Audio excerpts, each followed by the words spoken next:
آج کا یہ ہمارا پروگرام یہ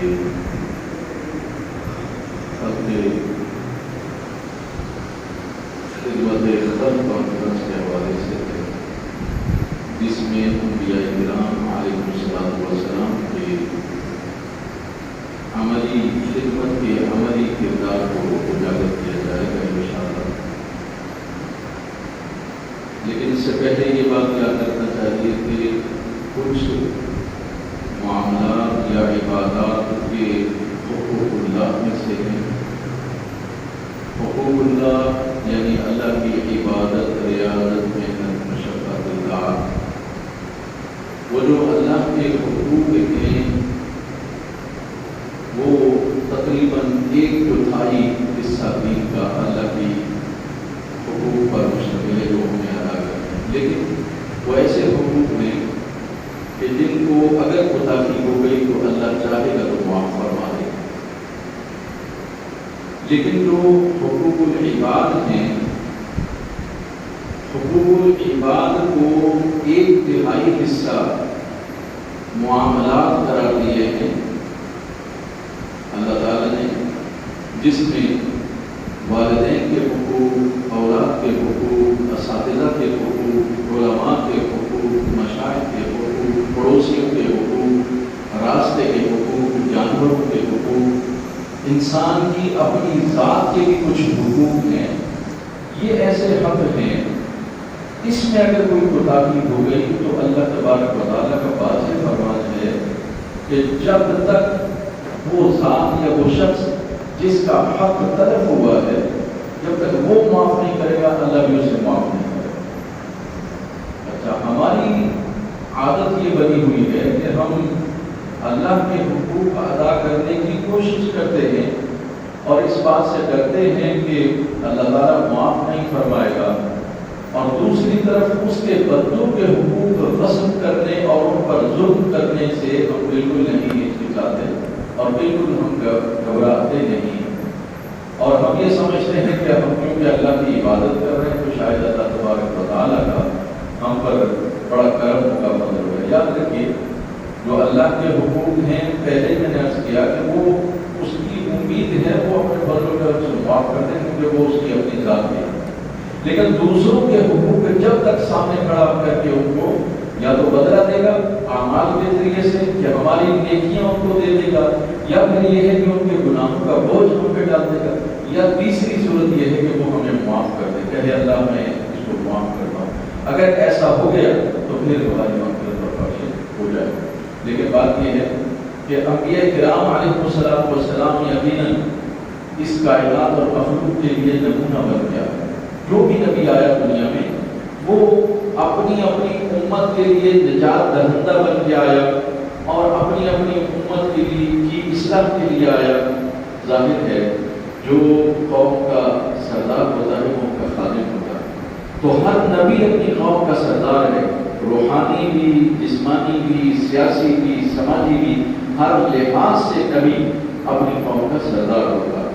تو جو سردار ہوتا ہے سید القوم خادمہم، جو سردار ہوتا ہے وہ قوم کا خادم ہوتا ہے، اور کسی بھی سردار کی یا بڑے آدمی کی عزت صرف اس میں ہے کہ اپنے ماتحت اور اپنے زیر نگرانی رہنے والے لوگوں کی خدمت کرے تو اس کا یہ مقام ہو، اور اگر وہ ان سے خدمت کرواتا ہے اور خدمت کرتا نہیں ہے، جیسے کہ ہم اپنے معاشرے میں دیکھتے ہیں، تو یاد رکھیے ان کی کوئی عزت نہیں ہوتی، اور میں اور آپ اس پر گواہ ہیں کہ واقعی جو لوگ عزت اپنی ماتحت لوگوں کی عزت نہیں کرتے، ان کی خدمت نہیں کرتے، تو عوام ان کو پسند نہیں کرتی۔ اور یہ جو آواز خلق ہے یہ نقارہ خدا ہوتا ہے، یعنی یہ سمجھے کہ مخلوق اگر کسی کو برا بھلا کہہ رہی ہے دراصل میں اللہ کے ہاں وہ برا ہے، اور نبی پاک صلی اللہ علیہ وسلم نے اسی لیے جو آدمی مر جاتا ہے اس کے لیے فرمایا کہ اسے برا مت کرو، بس آپ نے اگر اسے اچھا کہہ دیا، دیکھیے آپ کی اہمیت کیا ہے۔ اس سے آپ ایک دوسری طرف چلے جائیے، اپنے ووٹ کی اہمیت دیکھیے، ووٹ آپ کی رائے ہے، اس کی اہمیت دیکھیے آپ۔ میرے نبی صلی اللہ علیہ وسلم نے فرمایا جنازہ جا رہا ہو، کوئی بھی مر گیا آدمی، اب اسے برا نہ کہو، اس کی کوئی نہ کوئی اچھائی بیان کر دو، اس کی برائی بیان نہ کرو۔ کیوں؟ جب مخلوق خدا کسی بندے کی اچھائی بیان کرتا ہے تو اللہ پاک اسے معاف کر دیتا ہے۔ یہ آپ کی رائے اور آپ کی ووٹ کی اہمیت اللہ کے یہاں ہے۔ تو آپ اندازہ کر سکتے ہیں کہ یہاں جو لوگ آپ منتخب کرتے ہیں تو آپ اس میں ملوث ہوتے ہیں۔ اگر وہ چور ہے، اگر وہ ڈاکو ہے، اگر وہ لٹیرا ہے، تو آپ اس کے جرائم میں برابر کے شریک۔ ورنہ آپ اگر آپ یہ سمجھیں کہ نہیں میں تو اس کوالٹی کی بنیاد پر اس کو میں نے منتخب کیا، تو یاد رکھیے اپنی رائے کا اظہار بڑی سوچ سمجھ کے کرنا چاہیے۔ تو انبیاء کرام علیہ السلام نے اللہ تعالیٰ سے اللہ تبارک و تعالیٰ نے کیا وعدہ لیا؟ ان سے وعدہ لیا وَإِذْ أَخَذْنَا مِيثَاقَ بَنِي إِسْرَائِيلَ لَا تَعْبُدُونَ إِلَّا اللَّهَ۔ اب غور کیجیے قرآن کیا کہہ رہا ہے۔ اللہ تبارک و تعالیٰ، یاد کرو جب ہم نے بنی اسرائیل سے یہ وعدہ لیا ہے، ہم نے میثاق لیا ہے، عہد کیا ہے ان سے، لا تعبدون الا اللہ، اللہ کے سوا کسی کی عبادت نہیں کرنا، اللہ کے سوا کسی کی بندگی نہیں کرنا۔ اب دیکھیے یہ صرف آیت کا ایک مختصر سا حصہ ہے، اس میں حقوق اللہ بیان ہو گئے۔ بس اللہ کے سوا کسی کی بندگی نہیں ہوگی، عبادت کسی کی نہیں ہوگی، یہ ایک حصہ ہے آیت۔ اب دیکھیے آگے وَبِالْوَالِدَيْنِ إِحْسَانًا، اللہ کی عبادت کے بعد سب سے بڑا جو کام ہے وہ والدین کے ساتھ نیک سلوک، اچھا سلوک کرنا، اور یہ اچھا سلوک خدمت خلق کا ایک عمدہ انداز ہے، اپنے والدین سے اچھا سلوک کرنا۔ یعنی خدمت خلق کا آغاز اپنے گھر سے کرو اور اپنے والدین کا ادب کرو، احترام کرو، ان کے ساتھ نیکی سے پیش آؤ، وذل القربا، اور پھر جو تمہارے عزیز و اقارب ہیں ان کے ساتھ اچھائی کرو، بھلائی کرو، اور والیتامى، اور جو یتیم ہیں ان کے ساتھ اچھا سلوک کرو، والمساکین، اور مساکین کے ساتھ اچھا سلوک کرو، وقولوا للناس حسنا، اور لوگوں کے ساتھ اچھی بات کرو، اچھی بات ان سے کہو، واقیموا الصلاۃ، نماز قائم کرو، وآتوا الزکاۃ، اور زکات ادا کرتے رہو۔ اللہ کی عبادت، اس کے بعد یعنی سب سے پہلا پیغام اللہ کی عبادت، اس کے بعد خدمت خلق کی طرف توجہ دلائی، والدین کی خدمت کرو، عزیز و اقارب کی خدمت کرو، یتامہ کی خدمت کرو، مساکین کی خدمت کرو، اور اسی طرح سے تم لوگوں سے اچھی بات کہو۔ پھر نماز کی طرف آیا، فرمایا نماز قائم کرو، زکات ادا کرو، لیکن ثم تولیتم الا قلیلا منکم وانتم معرضون۔ اللہ تعالیٰ نے یہ وعدہ لیا تھا بنی اسرائیل سے، لیکن فرمایا کہ تم میں سے کم ہی لوگ تھے، باقی سارے کے سارے کیا ہو گئے؟ پھر گئے اپنے وعدے سے، اپنے وعدے کو بھلا دیا، اور وہ خدمت خلق سے دستبردار ہو گئے۔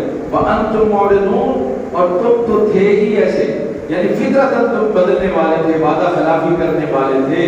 اور فرمایا وَإِذْ أَخَذْنَا مِيثَاقَكُمْ، یاد کرو جب تم سے ہم نے یہ وعدہ بھی لیا تھا، لا تسفكون دماءكم، کہ تم خون ریزی مت کرنا، خون مت بہانا، قتل و غارت اور شر اور فساد مت پھیلانا، ولا تخرجون انفسکم من دیارکم، اور تم ایک دوسرے کو جلا وطن مت کرنا کہ اس کو نکال دو اپنے ملک سے، اس کو نکال دو اپنے ملک سے، یہ کام نہیں کرنا۔ اور ثم اقررتم، تم نے اس کا اقرار کیا تھا، وانتم تشهدون، تم اس کے گواہ بھی تھے، لیکن اقرار کرنے کے بعد تم نے اس کی نافرمانی کی، اقرار کرنے کے بعد تم نے اللہ کی نافرمانی کی، انکار کر دیا۔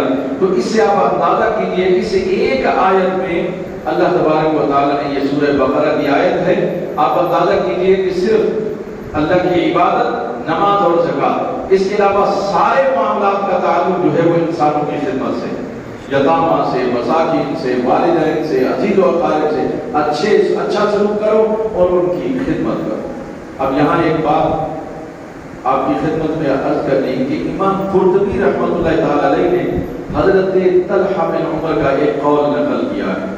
انہوں نے ایک بہت بڑے محدث اور مفسر ہیں، حضرت عطا، امام عطا رحمۃ اللہ تعالی علیہ تابعین میں سے ہیں،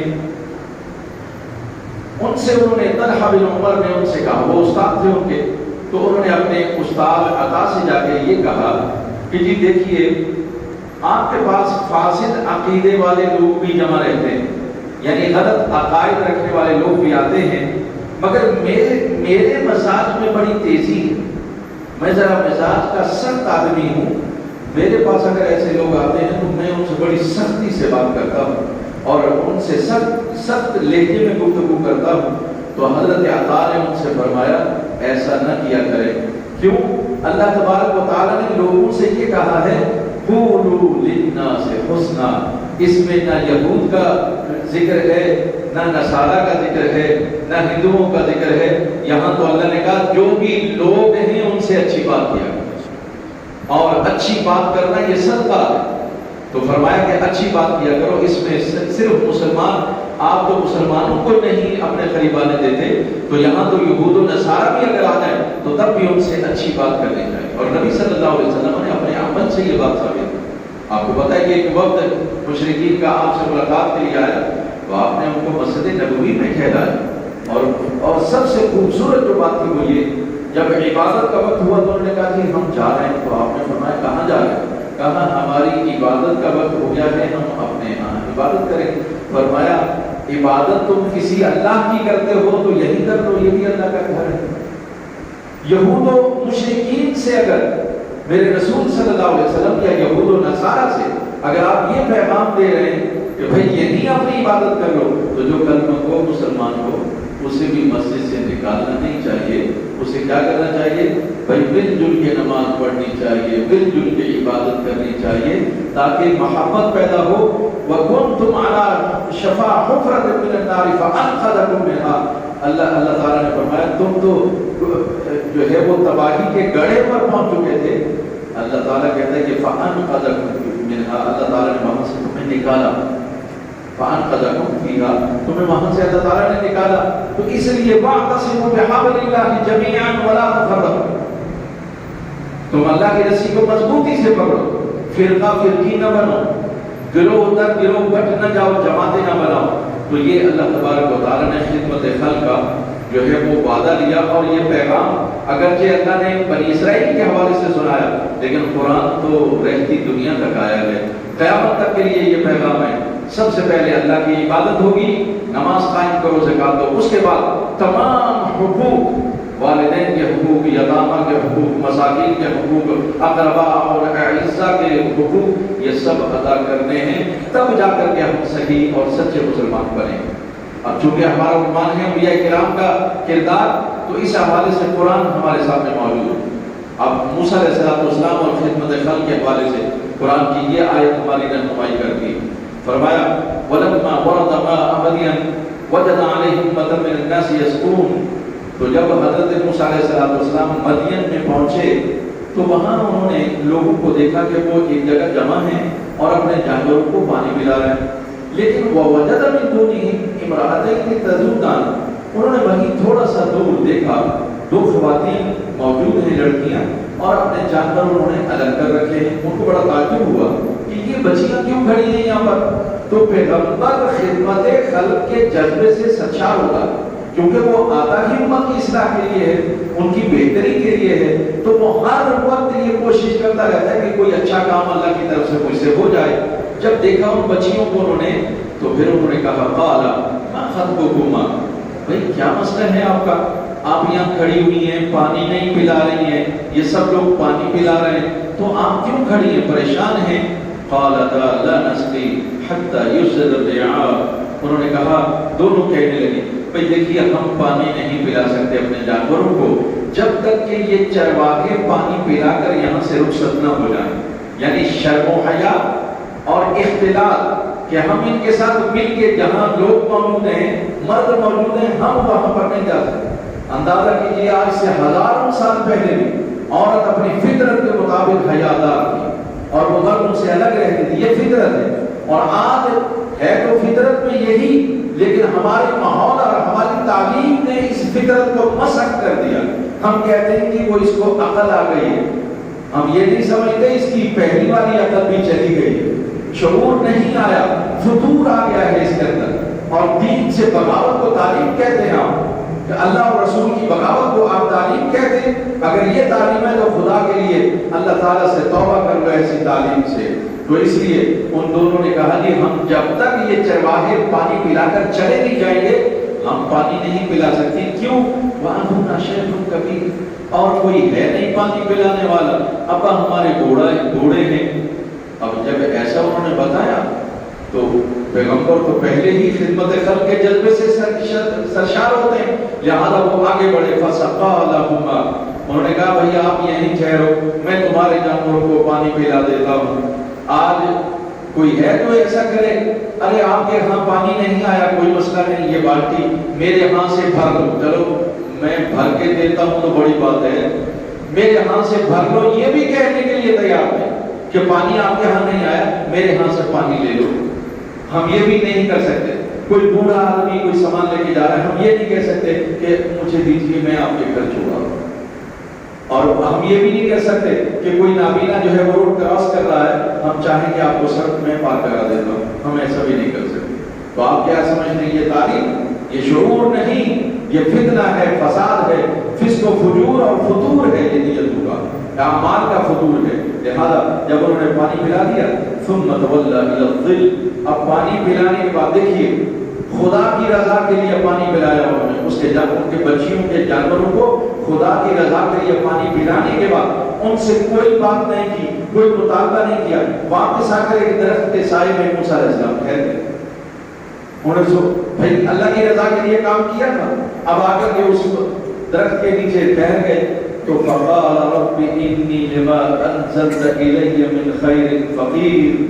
کیا بات ہے، کیا بات ہے، پیغمبر اپنے رب سے یہ دعا کر رہے ہیں، اے اللہ یہ جو تو نے مجھے بہتری اور خدمت کا جو تو نے خیال مجھے دیا ہے نا، نیکی کا خیال، میں اس کا محتاج ہوں کہ تو مجھ سے یہ کام لیتا رہے۔ سبحان۔ دیکھیے قال رب انی لما انزلت الی من خیر فقیر، اے اللہ پاک بس تو نے میری طرف یہ جو خیال نازل کیا ہے اور جو چیز تو نے میری طرف جو بھی اتارے گا وہ اے اللہ میں اس کا محتاج ہوں۔ اس کا مطلب یہ ہے کہ ہر حال میں خلق خدا کی خدمت اور ان کی بہتری اور بھلائی کا خیال رکھنا یہ انبیاء کی سنت ہے، یہ انبیاء کی سنت ہے، یہاں تک کہ اپنی تکلیف اور پریشانی کو فراموش کر کے دوسروں کی تکلیف کا خیال رکھنا یہ انبیاء کی خدمت۔ اور دوسرا اب یہ دیکھیے کہ حضرت خضر علیہ السلام کے ساتھ موسیٰ علیہ السلام گئے، خدمت دیکھیے تو قرآن کے بیان کر رہا ہے، فَانْطَلَقَا حَتَّى إِذَا أَتَيَا أَهْلَ قَرْيَةً فَانْطَلَقَا، وہ چلے، یعنی موسیٰ علیہ السلام خضر علیہ السلام کے ساتھ چلے، جب چلے تو ایک بستی کے پاس آئے، اسْتَطْعَمَا أَهْلَهَا، انہوں نے ان سے کھانا مانگا کہ دیکھیے ہم مسافر ہیں۔ یہ بات آج کل بہت مشکل ہے، لیکن گاؤں دیہات میں جب لوگ سفر کرتے تھے، شاید اب بھی کہیں ہو تو وہاں لوگ مسجد میں، مسافر لوگ مسجد میں آ جاتے تھے، ایک دفعہ بتانے اور اعلان کرنے کی ضرورت ہوتی تھی کہ مسجد میں مہمان آیا ہے۔ میں نے خود یہ منظر دیکھا ہے، کھانے پانی اور جو خدمت ہو سکتی تھی وہ سارا مسجد میں جمع ہو گیا، مہمان ایک، لیکن اس کے لیے جو کھانے آتے تھے وہ حیران ہوتا تھا، یہ اللہ کی نعمت، مسافر کی خدمت ہے۔ ان بستی والوں بدبختوں سے انہوں نے کھانا مانگا، لیکن انہوں نے فَأَبَوْا أَن يُضَيِّفُوهُمَا، انہوں نے ان کو اپنا مہمان تسلیم کرنے سے انکار کر دیا، یعنی مہمان نہیں بنائیں گے، ہم کھانا نہیں دیں گے، انکار کر دیا۔ فَوَجَدَ فِيهَا جِدَارًا يُرِيدُ أَن يَنقَضَّ فَأَقَامَ، اب یہ جب وہاں سے نکلنے لگے تو ایک دیوار پر نظر پڑی حضرت خضر علیہ السلام کی، تو خضر علیہ السلام معمور من اللہ، اللہ کی طرف سے معمور ہیں خدمت خلق پر، دیوار گر رہی ہے، تو انہوں نے تو کھانا نہیں دیا تھا۔ آپ اور ہم تو ایسا مزاج رکھتے ہیں، اگر کسی نے سلام بھی نہیں کیا تو اس کا پھر وہ قتل بھی ہوتا ہے، اس کا بچہ بھی مر جاتا ہے، آگ لگ جاتی ہے، ہمیں کوئی پرواہ نہیں، اس نے مجھے پانی نہیں پوچھا تھا، کھانا نہیں۔ یہ پیغمبر ہیں، یہ ہوتا ہے خدمت خلق کا جذبہ۔ دیوار گر رہی تھی، فَأَقَامَ، حضرت خضر علیہ السلام نے دیوار کو کھڑا کر دیا، وہ اللہ کی طرف سے تھے، ہاتھ لگایا سیدھا کر دیا، اللہ نے پکا کر دیا، فَأَقَامَ، دیوار کھڑی کر دی۔ موسیٰ علیہ السلام دیکھ رہے، قال، کہنے لگے لَوْ شِئْتَ لَاتَّخَذْتَ عَلَيْهِ أَجْرًا، خضر اگر آپ چاہتے تو ان سے اس کے بدلے میں کھانا ہی لے لیتے، اجرت لے لیتے، ہم کھانا خرید لیتے، آپ نے ایسا کیوں نہیں کیا؟ تو انہوں نے بتایا کہ میں اللہ کی طرف سے خدمت خلق پر مامور ہوں، اور ہم خدمت خلق پر اجر نہیں وصول کرتے، پیسہ نہیں لیتے، بدلہ نہیں لیتے، صلہ نہیں لیتے، ہمیں صلہ خدا سے چاہیے۔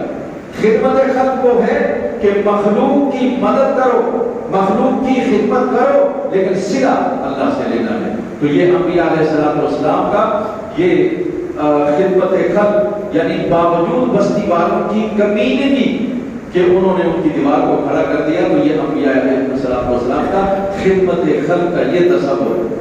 اور اسی طرح پھر موسیٰ علیہ السلام اور ہارون علیہ السلام، یہ جب فرعون کی کفر و شرک اور ظلم و ستم کے استحصال اور خاتمے کے لیے انہیں بھیجا گیا دونوں کو، تو اللہ تعالیٰ نے فرمایا اذهب إلى فرعون إنه طغى، کہ آپ جائیے فرعون کی طرف، وہ باغی ہو گیا ہے، سرکش ہو گیا ہے۔ تو موسیٰ علیہ السلام کی ذمہ داری میں یہ بات شامل تھی کہ آپ نے بنی اسرائیل کو فرعون کی غلامی سے چھڑانا ہے، ان کی اصلاح کرنی ہے، ان کو شرک سے توحید کا سبق دینا ہے، اور اس طرح سے آپ نے ان کو وہاں سے نکال کر کے تو پھر یہاں لانا ہے فلسطین کے اندر۔ یہ ان کی ذمہ داری ہے۔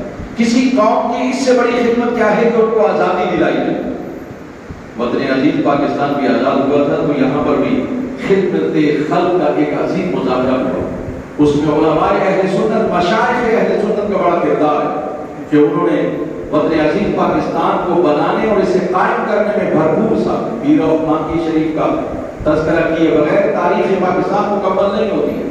عبد الحامد بلایونی کا تذکرہ کیے بغیر کبھی بھی تاریخ پاکستان مکمل نہیں ہوتی۔ مولانا عبدالستار خان نیازی رحمۃ اللہ علیہ، ان کا ذکر کیے بغیر کبھی بھی تاریخ پاکستان مکمل نہیں ہوگی۔ یہ وہ لوگ ہیں جنہوں نے پاکستان بنایا تھا بھائی۔ تو اس کا مطلب یہ ہے کہ ہمارا یہ جو وطن عزیز پاکستان قائم ہوا، یہ بھی خدمت خلق کے جذبے کے تحت ہوا۔ پھر آپ یوسف علیہ السلام کا واقعہ آپ نے پڑھا کہ یوسف علیہ السلام خدمت خلق کا سب سے بڑا منصوبہ انہوں نے ترتیب دیا۔ وہ جیل میں تھے، قید میں تھے، بادشاہ نے ان کو خواب سنایا، انہوں نے خواب کی تعبیر بتائی، اور پھر بادشاہ نے ان سے پوچھا کہ بھئی اس سے نپٹنے کا طریقہ کیا ہے، یعنی قحط سے۔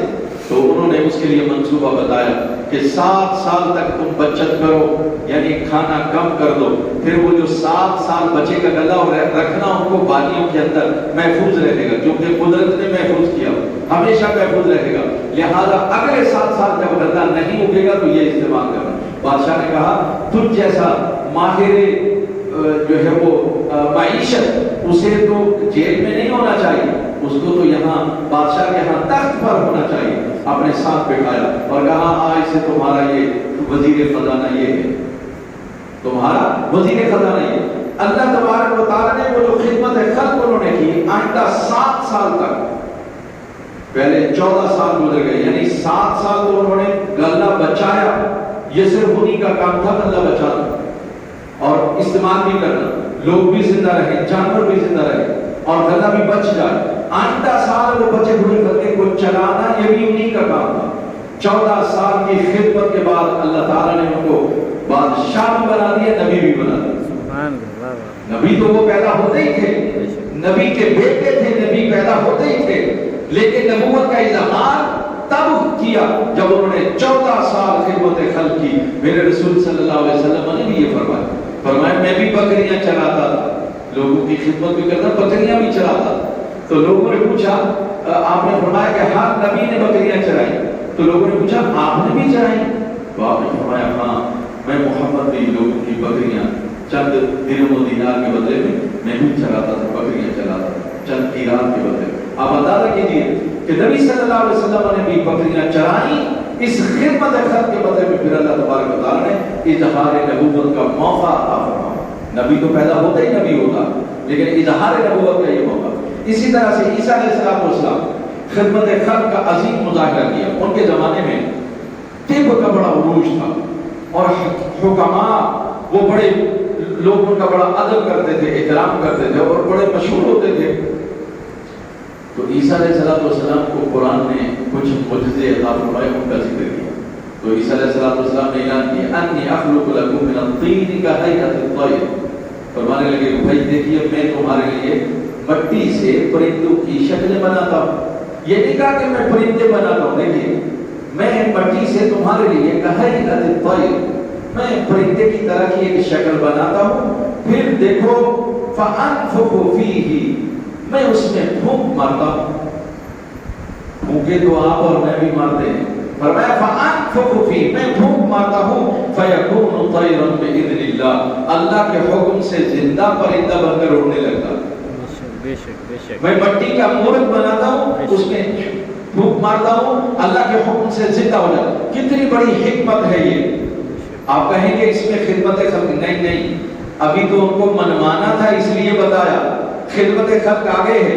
فرمایا وَأُبْرِئُ الْأَكْمَحَ، مادرزاد اندھے کو میں ٹھیک کر دیتا ہوں. وَأُبْرِئُ الْأَكْمَحَ، مادرزاد اندھے، ان کو اندھوں کو میں زندہ، اندھوں کو اخیارہ کر دیتا ہوں. وَالْأَبْرَصَ، اور جن کو برس ہو جاتی ہے، پھلیری ہو جاتی ہے، میں ان کو بھی ٹھیک کر دیتا ہوں اور بوڑھی کا مرض ختم کر دیتا ہوں. اور وَأُحْيِي الْمَوْتَى بِإِذْنِ اللَّهِ، ارے میں تو مردوں کو بھی زندہ کر دیتا ہوں اللہ کے حکم سے. میں مردوں کو بھی زندہ کر دیتا ہوں اللہ کے حکم سے. وَأُنَبِّئُكُم بِمَا تَأْكُلُونَ وَمَا تَدَّخِرُونَ، میں تمہیں وہ خبریں دیتا ہوں کہ تم آج کھا کے کیا آئے ہو، جمع کر کے کیا آئے ہو، گھر میں بچا کے کیا رکھا ہے مجھے یہ بھی معلوم ہے، یہ خبر بھی میں دیتا ہوں. اور تم جو کھا کے آئے ہو اس کی بھی خبر میں دیتا ہوں. فی بیوتکم، جو تم نے بچایا گھر میں. ان فی ذلک لآیۃ لکم ان کنتم مؤمنین، اس میں تمہارے لیے بہت نشانیاں ہیں اگر تم ماننے کا ارادہ رکھتے ہو. یہی کافی ہے تمہارے لیے کہ تم ایمان لے آؤ. ورنہ کون ہے کوئی حکیم یا طبیب جو مردہ زندہ کر کے بتائے؟ میں مسا کرتا ہوں تو اخیارے ہو جاتے ہیں لوگ، کوئی کر کے دکھائے. میں بھوک مارتا ہوں پرندے زندہ ہو جاتے ہیں، ذرا کوئی کر کے دکھائے. برس کی بیماری والے کو میں ٹھیک کر دیتا ہوں، صرف ہاتھ پھیرتا ہوں، کوئی کر کے دکھائے. تو تمہارے لیے اس میں نشانی ہے اور یہ کافی ہے تمہارے لیے. مجھے ایک بات بتائیے، خدمت خلق کا اس سے بڑا اور کیا انداز ہو؟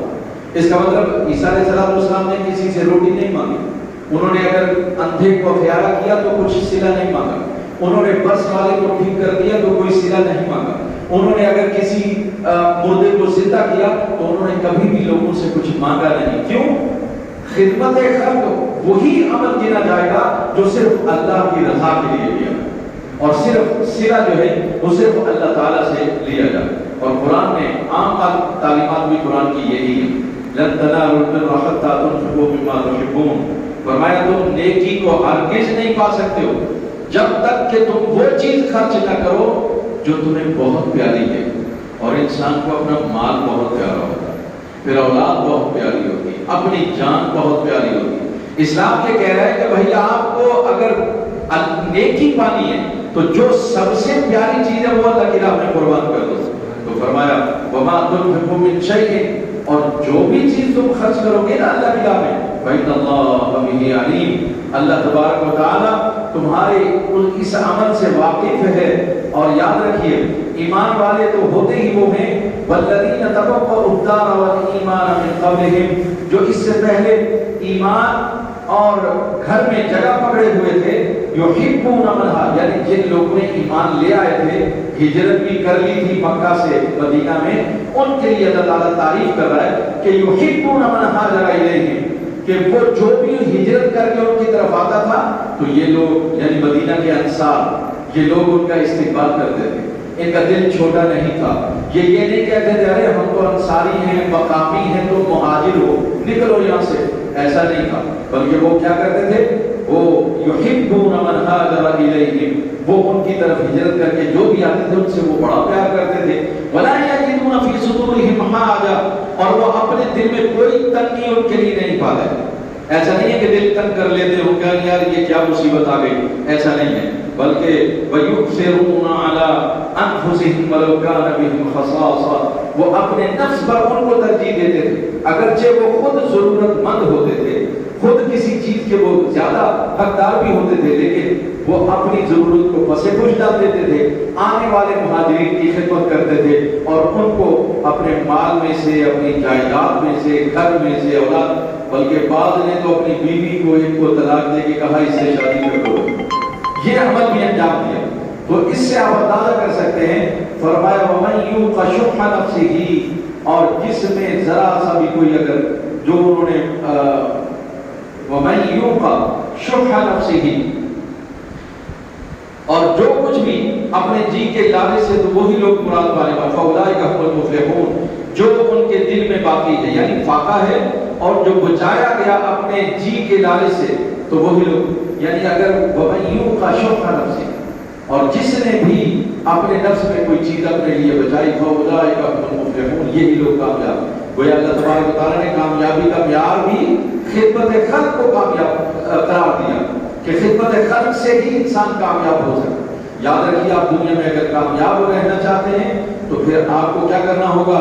آپ کو خدمت خلق کا جو ہے وہ کام کرنا ہوگا، تاکہ جو ہے آپ لوگوں میں مقبول ہو سکے اور آپ ایک کامیاب انسان بن سکے۔ دیکھیے، خدمت خلق کے حوالے سے دین نے ہماری رہنمائی بہت زیادہ کی ہے، لیکن چند احادیث پیش کر کے پھر میں گفتگو کو ختم کرتا ہوں۔ دیکھیے، نبی پاک صلی اللہ علیہ وسلم جب دنیا میں تشریف لائے تو آپ نے اخلاقی اور روحانی اعتبار سے لبے دم، بس یوں سمجھ کہ دنیا مرنے والی تھی جب آپ تشریف لائے۔ آپ نے روحانی اور اخلاقی حوالے سے سراپا رحمت و شفقت بن کر لوگوں کی خدمت بھی کی، ان کی اصلاح بھی کی، تاکہ لوگ جو ہے وہ اللہ کے سچے بندے بن جائیں اور اللہ کے علاوہ کسی کی عبادت نہ کریں، اور لوگوں کی مدد آپ نے ان کو راحت پہنچائی، ان کو نبوت و رسالت کے فوائد بتائے۔ لیکن جب آپ صلی اللہ علیہ وسلم کو دکھ پہنچا، کب؟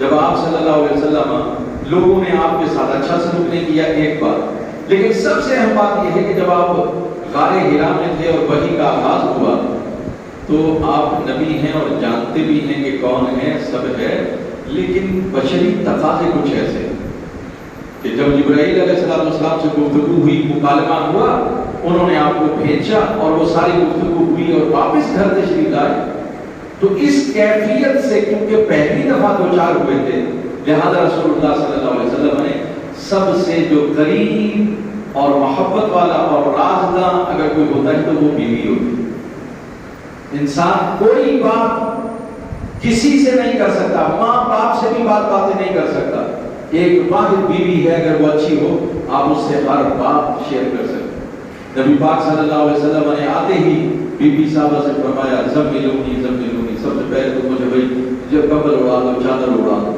جب اڑا دی گئی تو پھر انہوں نے پوچھا کہ میرے سرتاج آپ کے ساتھ کیا ہوا، تو آپ نے وہ سارا واقعہ سنایا کہ آج تو میرے ساتھ ایسا ہوا۔ اب دیکھیے، پیغمبر کی بیوی ہے، کوئی عام بیوی نہیں، مکے میں سب سے زیادہ مالدار، سب سے زیادہ خوبصورت، سب سے زیادہ عقل مند اور کامیاب تاجر اگر کوئی تھا تو اس کا نام خدیجہ رضی اللہ تعالیٰ، حضرت خدیجہ بنت خویلد رضی اللہ تعالیٰ عنہا تھا۔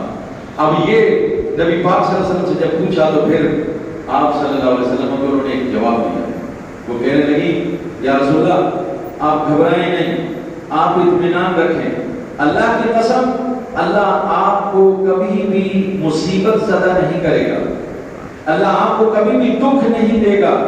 کیوں؟ آپ لوگوں سے صلہ رحمی کرتے ہیں، آپ لوگوں کو ملاتے ہیں، آپ تو لوگوں کو جوڑتے ہیں، تو آپ پر اللہ پاک جو ہے نا، اللہ کی قسم، دیکھیے آپ یہ یقین ہے اللہ پر، اللہ کی قسم اللہ آپ کو مصیبت میں نہیں ڈالے گا، آپ تو بے سہاروں کا بوجھ اٹھاتے ہیں۔ نبی صلی اللہ علیہ وسلم، یہ ہے خدمت خلق، آپ بے سہاروں کا بوجھ اٹھاتے ہیں، ان کے گھر میں راشن پانی اور جو بھی کام ہو وہ کر کے آتے ہیں، آپ تو ناداروں کو نوازتے ہیں، یعنی جو بیچارے غریب ہیں، مسکین ہیں، یتیم ہیں، آپ تو ان کو نوازتے ہیں، اور مہمانوں کی آپ خاطر مدارات کرتے ہیں، حق کی راہ میں آنے والی مصیبتوں میں لوگوں کی مدد کرتے ہیں، تو اللہ آپ کو کبھی رسوا نہیں کرے گا۔ اللہ کی قسم آج بھی اگر کوئی شخص مصیبتوں سے جان چھڑانا چاہتا ہے، وہ لوگوں کی مصیبتیں دور کرنے لگ جائے، وہ لوگوں کی پریشانیاں دور کرنے لگ جائے، وہ لوگوں کو راشن پہنچانا شروع کر دے، وہ لوگوں کی اصلاح کرنا شروع کر دے، صلہ رحمی سے پیش آنا شروع کر دے، وہ لوگوں کے بوجھ اٹھائے، وہ لوگوں کو کھانا کھلائے، پانی پلائے، تاکہ جو ہے اللہ تبارک و تعالیٰ ان کو، آپ کو، یا جو بھی یہ عمل انجام دے گا اس کو مصیبتوں سے دفع دور کر دے گا۔ رسول اللہ صلی اللہ علیہ وسلم کی حدیث ہے الراحمون یرحمہم الرحمن، جو لوگ دوسروں پر رحم کرتے ہیں وہ اللہ ان پر رحم فرماتا ہے۔ اسی لیے فرمایا کہ ارحموا من فی الارض یرحمکم من فی السماء، ارے جو زمین میں ہیں ان پر تم رحم کرو، آسمان والے تم پر، آسمان والا تم پر رحم کرے گا۔ اس سے آپ اندازہ کر سکتے ہیں کہ خدمت خلق کا کتنا بڑا جو ہے وہ اللہ تبارک و تعالیٰ نے ایک نظام اور سسٹم قائم کیا ہے، اور فرمایا ان اللہ لا یرحم من لا یرحم الناس، کہ جو اللہ اس پر رحم نہیں کرتا جو لوگوں پر رحم نہیں کرتا۔ اب یہ سنانے کے بعد آپ کو بوڑھوں کے متعلق جو رسول اللہ صلی اللہ علیہ وسلم نے جو ایک خاص مقام بوڑھوں کو عطا فرمایا، ہمارے ہاں کیونکہ نماز پڑھنے بوڑھے زیادہ آتے ہیں، آج بھی جو تعداد بیٹھی ہے وہ بوڑھوں کی زیادہ ہے، اس لیے ان کا جو مقام اللہ نے بیان کیا ہے وہ بیان کرنا ضروری ہے۔ وہ کیا ہے؟ رسول اللہ صلی اللہ علیہ وسلم سب سے پہلے تو آپ دیکھیے، آپ نے یہ خود یہ ارشاد فرمایا کہ لیس منا من لم یوقر کبیرنا، فرمایا جو ہمارے بوڑھوں کی عزت اور توقیر نہ کرے وہ ہم میں سے نہیں بھائی۔ یعنی اگر تم چاہتے ہو کہ مجھ سے تمہارا تعلق رہے، نسبت رہے یعنی نبی صلی اللہ علیہ وسلم سے، تو پھر بوڑھوں کا ادب کیا کرو، احترام کیا کرو، اور اگر وہ بوڑھے آپ کے والدین بھی ہوں تو پھر تو ڈبل ثواب اور اجر مل جاتا ہے۔ پھر فرمایا وَلَمْ يَعْرِفْ حَقَّ كَبِيرِنَا فَلَيْسَ مِنَّا، جس نے بڑی عمر والوں کے حقوق کو نہ پہچانا تو وہ ہم میں سے نہیں۔ اب کیا ہے بوڑھوں کا حق؟ آپ راستے میں چل رہے ہیں، انہوں نے بوجھ اٹھا رکھا ہے، آپ جا رہے ہیں خالی ہاتھ ہیں، ان کا بوجھ اٹھا لیجیے، یہ بوڑھے کا حق ہے، آئیے میں آپ کو گھر تک چھوڑ دیتا ہوں۔ آپ سواری پہ ہیں، وہ پیدل جا رہے ہیں، آئیے میں آپ کو چھوڑ دیتا ہوں۔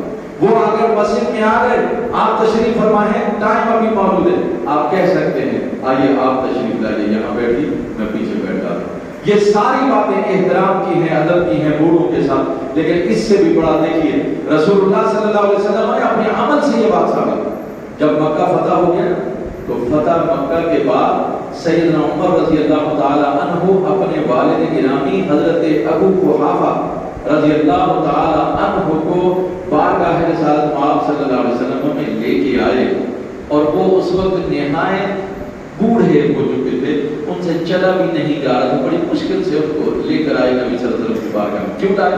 تاکہ آپ صلی اللہ علیہ وسلم کرم نوازی فرمائیں، ان کو اسلام میں ایمان میں داخل کر لیں۔ نبی صلی اللہ علیہ وسلم نے کیا فرمایا؟ یہ ہے عزت اور احترام۔ فرمایا ابو بکر آپ نے یہ بوڑھے بابا جی کو کیوں تکلیف دی؟ مجھے بتایا ہوتا میں خود حاضر ہو جاتا ان کے پاس۔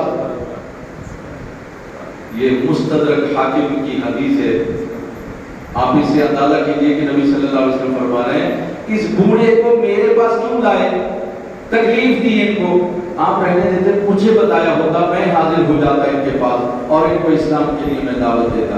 اس سے آپ اندازہ کیجئے ابو قحافہ حالانکہ نبی صلی اللہ علیہ وسلم چاہتے تو غصے کا اظہار بھی فرماتا، کیونکہ ابو قحافہ ساری زندگی کافر رہے اور نبی صلی اللہ علیہ وسلم کی بھرپور مخالفت کرتے رہے، یہاں تک کہ سیدنا صدیق اکبر رضی اللہ تعالیٰ عنہ کو تکلیفیں بھی دیتے تھے، گالی اور تانا تشریح بھی کرتے تھے۔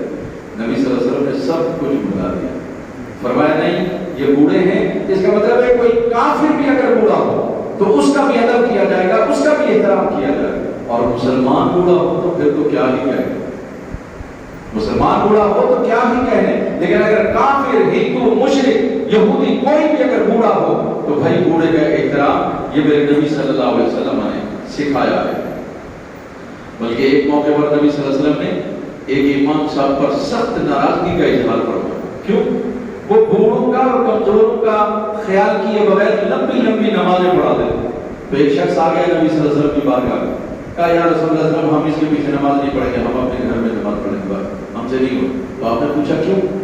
تو انہوں نے کہا یا رسول اللہ اتنی لمبی لمبی صورتیں پڑھتے ہیں، ہم تھک جاتے ہیں، کام وام کر کے آتے ہیں اور یہ آ کر کے شروع کر دیتے۔ نبی پاک صلی اللہ علیہ وسلم نے نہایت غصہ فرمایا اور آپ صلی اللہ علیہ وسلم نے فرمایا کہ یہ کون لوگ ہیں جو بوڑھے اور کمزور اور ضرورت مندوں کا خیال نہیں رکھتے اور لمبی لمبی نماز پڑھاتے ہیں؟ پھر آپ صلی اللہ علیہ وسلم نے صبح کی نماز میں یہ ارشاد فرمایا، ممبر پر چڑھ کر یہ فرمایا، کیا فرمایا کہ بھائی کچھ لوگ ہیں، فرمایا آپ صلی اللہ علیہ وسلم کبھی غصے نہیں ہوتے، جیسے کہ لوگ بیان کرتے ہیں کہ غصہ آپ کو نہیں آتا تھا، یہ اصل میں لوگوں کی دائمی ہے، غصہ بھی آپ صلی اللہ علیہ وسلم کو آتا تھا۔ یہ بھی ایک موقع اس لیے آپ کو بتا رہا ہوں کہ دیکھیے غصہ کیسے آئے۔ حق کے لیے جس کو غصہ نہ آئے اس کا مطلب اس میں غیرت نہیں ہے۔ یہ غیرت ایمانی کا تقاضا ہے کہ غصہ آپ کو آنا چاہیے۔ مثلا جیسے ابھی سویڈن میں قرآن پاک کی بے حرمتی ہوئی ہے تو آپ کو غصہ ہونا چاہیے، آپ کا غصہ بجا ہے، انداز اور اظہار کا ذرا مہذبانہ ہونا چاہیے، لیکن بہرحال غصہ بنتا ہے کہ انہوں نے ہماری مقدس کتاب کی توہین کی ہے۔ تو نبی صلی اللہ علیہ وسلم منبر پر چڑھ گیا اور نہایت غصے کے ساتھ بات کیا اور ایسا خطبہ ارشاد فرمایا، لوگ کہتے ہیں کہ آج سے پہلے ہم نے اتنا غصہ آپ صلی اللہ علیہ وسلم کی ذات پر نہیں دیکھا تھا۔ فرمایا تم میں سے 5 وہ لوگ ہیں جو اپنے غلط طرز عمل سے اللہ کے بندوں کو دور بھگانے والے، اپنے غلط طرز عمل سے اللہ کے بندوں کو دور بھگانے والے ہیں۔ جو کوئی تم میں سے لوگوں کا امام بنے، ان کو نماز پڑھائے، تو اس کے لیے لازم ہے کہ نماز مختصر پڑھا۔ کیوں کہ ان میں ضعیف بھی ہوتے ہیں، بوڑھے بھی ہوتے ہیں اور حاجت والے بھی ہوتے ہیں۔ یہ رسول اللہ صلی اللہ علیہ وسلم نے بوڑھے اور حاجت مند اور کمزور لوگوں کا ذکر کیا۔ اس سے بڑی خدمت خلق کیا ہے کہ بوڑھوں کا خیال جو ہے وہ نماز میں بھی رکھا گیا ہے تاکہ یہ بوڑھے بیچارے تھک نہ جائیں، اکتا نہ جائیں۔ جیسا کہ لمبی لمبی قرات جب ہوتی ہے تراویح کی تو پھر لوگ جو ہے بوڑھے پیچھے بیٹھ جاتے ہیں، چلو جب رکوع ہوگا تو پھر شام میں۔ اب تو خیر نوجوان بھی بیٹھ جاتے ہیں، سستی اور کاہلی کا مظاہرہ یہ منافقت ہے۔ تو اب دیکھیے نبی صلی اللہ علیہ وسلم نے یہ ارشاد فرمایا، من نفس عن مؤمن قربۃ من قرب الدنیا نفس اللہ عنہ قربۃ من قرب یوم القیامہ۔ نبی صلی اللہ علیہ وسلم نے فرمایا جو شخص کسی مسلمان کو دنیاوی مصیبت سے بچائے گا، اللہ تبارک و تعالیٰ اسے آخرت کی مصیبت سے بچائے گا۔ اور وَمَن یسر علی معسر یسر اللہ علیہ فی الدنیا والآخرہ، جو لوگوں کے لیے آسانیاں پیدا کرے گا، اللہ تعالیٰ دنیا اور آخرت میں اس کے لیے آسانیاں پیدا کرے گا۔ آپ چاہتے ہو نا کہ میرے معاملات آسان ہو جائیں، تو بھائی پھر دنیا اور آخرت میں اگر آپ اپنے معاملات کو آسان دیکھنا چاہتے ہو تو لوگوں کے لیے آسانیاں پیدا کرو، مشکلات پیدا نہ کرو، رکاوٹیں پیدا نہ کرو، لوگوں کو مسائل اور مشاکل میں مبتلا نہ کرو۔ پھر ارشاد فرمایا وَمَن سَتَّرَ مُسْلِمًا سَتَرَهُ اللَّهُ فِي الدُّنْيَا وَالْآخِرَةِ، اور جو شخص مسلمانوں کی عیب پوشی کرتا، پردہ پوشی کرتا، اللہ تبارک و تعالیٰ دنیا اور آخرت میں اس کے عیبوں کو چھپائے گا۔ اور فرمایا وَاللَّهُ فِي عَوْنِ الْعَبْدِ مَا كَانَ الْعَبْدُ فِي عَوْنِ أَخِيهِ، اور اللہ تبارک و تعالیٰ بندے کی خدمت میں ہوتا ہے جب تک یہ بندہ اللہ کی مخلوق کی خدمت میں ہو۔ یعنی آپ یہ تصور کریں کہ اللہ تبارک و تعالیٰ اس بندے کی خدمت میں رہتا ہے جو بندہ اللہ کی مخلوق کی خدمت میں مصروف رہتا ہے۔ تو اللہ تبارک و تعالیٰ سے یہ دعا ہے کہ رب العالمین ہمیں اپنی بندوں کی خدمت کی توفیق عطا فرمائے، اور اس لیے کہ خدمت خلق ہی وہ دراصل دین ہے کہ جو ہمیں دنیا اور آخرت میں عزت، ترقی اور مقام عطا فرما سکتا ہے۔ جو بھی اس وقت دنیا بھر میں اگر آپ دیکھیں گے تو عبادات مغربی دنیا میں کیا ہے، وہاں صرف عبادت نہیں ہے، خدمت خلق کے حوالے سے وہ ہم سے آگے احساس ان کا دیکھیے، وہ چوری نہیں کرتے، اچھا چلیے مان لیا کہ چور ہوں گے لیکن ہمارے مقابلے میں بہت کم، قتل و غارت وہاں پر کم، بہت ساری چیزیں وہ ہم سے، کیوں؟ یہ مقام تو ہمارا ہونا چاہیے کہ نبی صلی اللہ علیہ وسلم نے یہ فرمایا المسلم من سلم المسلمون من لسانه ویده، مسلمان تو ہے ہی وہ کہ جس کے ہاتھ اور زبان سے دوسرے مسلمان محفوظ ہوں۔ تو ہم کیسے مسلمان ہیں؟ نہ ہماری زبان سے کوئی محفوظ، نہ ہمارے ہاتھ سے کوئی محفوظ، پھر ہم کہتے ہیں کہ امریکہ نے یہ کر دیا، یورپ نے یہ کر دیا، کچھ بھی نہیں کیا۔ جو ظلم آپ نے اور ہم نے اپنے ساتھ کیا ہے کسی اور نے ہمارے ساتھ نہیں کیا. وما ظلمهم الله ولكن كانوا انفسهم يظلمون. اللہ کہہ رہا ہے اللہ نے ان پر ظلم نہیں کیا, یہ تو خود ایسے ہیں جنہوں نے اپنے اوپر ظلم کیا. تو اللہ تعالیٰ سے یہ دعا ہے کہ رب العالمین ہمیں لوگوں کے حقوق پہچاننے اور ان کو ادا کرنے کی توفیق عطا فرمائے. وما علینا. صلاۃ والسلام.